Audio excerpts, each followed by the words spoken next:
So this is getting ready to be our inland SSD drive. It's a SATA III running at 6 gigabytes per second.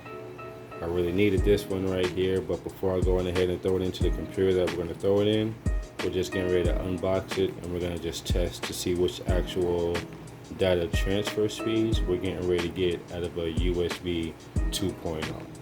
Let's unbox it real quick.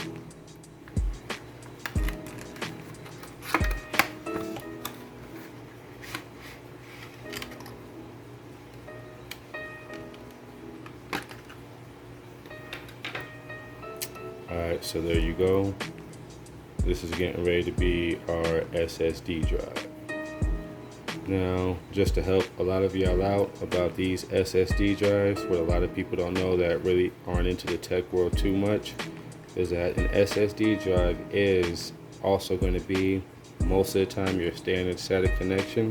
The difference about an SSD drive and most of your internal drives is that these have no moving parts, which means the way your computer or whatever device is going to be able to get data from here is going to be able to retrieve it from this faster than most other devices, because there's no actual moving needle trying to look for the information that's actually on the device.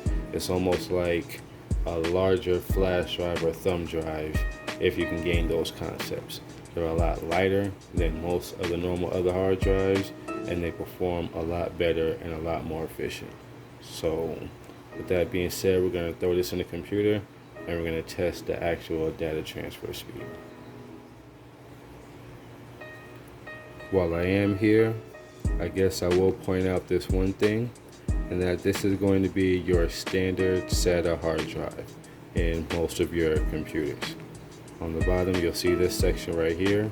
This is where your actual needle is coming from that's going to be spinning, that's retrieving all of the data from inside of this drive.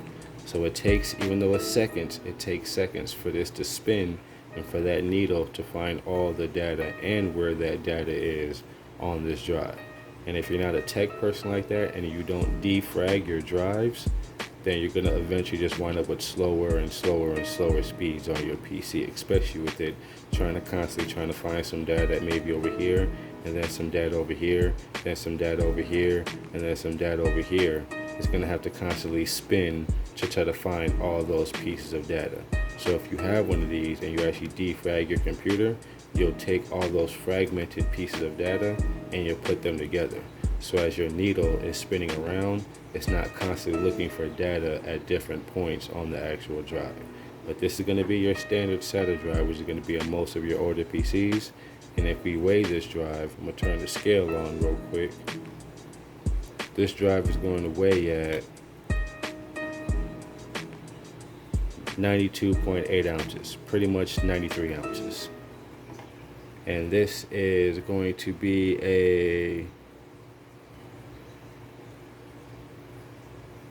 320 gigabyte drive. I had to go ahead and look for that. This is a 320 gigabyte drive. Now this is going to be your SATA drive, your SSD drive, the one that I was telling you about. I'm going to throw it on the scale right now just so my scale doesn't turn off. This drive is only weighing at pretty much 34 ounces on this scale. So I'm going to turn it off. These drives are a lot lighter, a whole lot less moving parts in this. They move faster and they're more efficient. Your older drives have a more chances of failing on you, going out on you, needing to be defragged more, and you're going to have more issues with the older drives than you will have with your newer solid state drives. So I just want to throw that in real quick before we go ahead and test these speeds, and just a little piece of information. So now that we're back over to the PC, what we're getting ready to use is also getting ready to be an inland, wall-powered hard drive transfer case.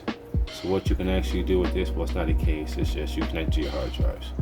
What this is right here is you can connect it to your SATA drives, your IDE 3.5, and your IDE 2.5. And then you're going to have your power supply connector when you want to connect any of those drives. So if you have a PC and your hard drive went out, or you have a PC you can't access it for viruses, whatever reason, you can grab one of these, take your hard drive from outside of your PC, and do what we're getting ready to do with this SSD drive. So I'm going to take this SSD drive, and you're going to see its connectors right here, and we're going to plug it up to the same place that you see your SATA connectors at on your box to convert your data or transfer your data. I apologize.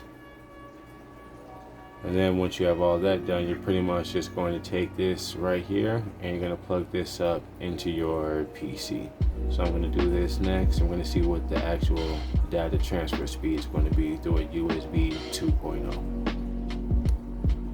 So this is where I currently have mine just set up, just sitting on top of my PC like that, because this is the PC that we're actually getting ready to start rebuilding, but I got way too much stuff that I have to start pulling off. So we're gonna go ahead, it's plugged in, USB right there. We're gonna turn her on.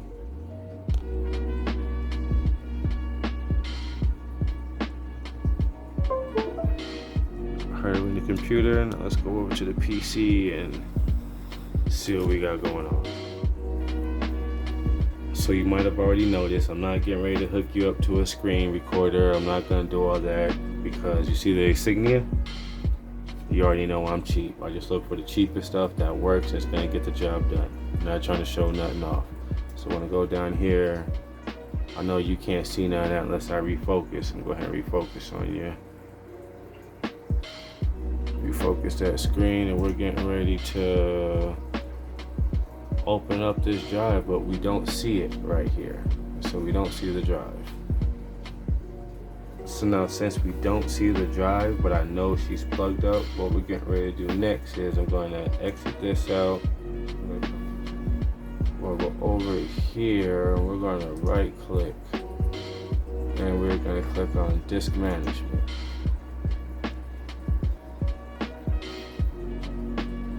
I got so many screens, so I'm going to have to rotate y'all over here now. So as I come over here now that I move to this screen, the first thing that opened up in this menu was it was letting me know that there's a new disk in here and we need to initialize that disk. And it wants to know if I want to make it a master boot record or if I want to make it a different kind of partition table. So what we're getting ready to do is just go ahead and format this to make it a master boot record, because it is eventually going to be something I'm going to install Windows on. So now that that's been done and knocked out, let's see which one of these we see it at. There she is right there. So I'm going to click on this now, right click, new simple value, next, format it, assign it to a letter. It's going to be J, NTFS. I'm not going to name it nothing special. Get it ready, and go. Give it a second, and now just let me know on my other screen. Let's go ahead and flip back over here. Just popped up, let me know that it's done. So we got that part refocused on you. I'm gonna close this just to show you where I'm at. I'm gonna reopen up my folders, this PC, and we're gonna see the new volume, the one that we just made right here. Now we're getting ready to take this and just drop it. And what we're getting ready to do is actually just see what the data transfer speed is gonna be. Now I believe I'm moving approximately 20 gigabytes of data, 23.9 gigabytes of data, which is going to be everything from bin files, Q files, pictures, videos, everything you can think of. And the transfer that we're looking at right now, 15 minutes. We'll zoom in over there for you. That's what we're looking at right now to transfer those. So if I go and look at what actual speed we're getting, right now we're getting 27 megabytes per second, roughly. And like I said, we have a bunch of small files in there. So to transfer 23 gigabytes worth of data, we're looking at about 14 minutes at 26 megabytes per second, which is still pretty good, as I'm also going through a USB 2.0. If I were to upgrade and go through a USB 3.0 and actually have this plugged in directly to the PC, we'll see that data transfer would be a whole lot more faster. But I just wanted to point that out. There you go. Inland SSD 128 gigabyte drive.